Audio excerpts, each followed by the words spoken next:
కవిటం గ్రామంలో వేంచేసి ఉన్న శ్రీ పార్వతీ సోమేశ్వర స్వామి వారి దివ్య కళ్యాణ మహోత్సవ సందర్భము. ఇక్కడ కళ్యాణం జరుగుతుంది.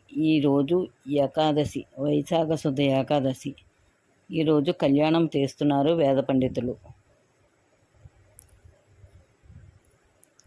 ఒక పుణ్య దంపతులు కూర్చుని కళ్యాణ ఘట్టానికి కావలసినవన్నీ ఏర్పాట్లు చేసుకుంటున్నారు. గ్రామ ప్రజలందరూ కూడా కళ్యాణాన్ని తిలకించడానికి వచ్చారు. బ్యాండ్ మేళంతో చక్కగా కళ్యాణం జరుగుతోంది. ఇక్కడ పందిర్లు ఎంత చక్కగా ఉన్నాయో చూడండి.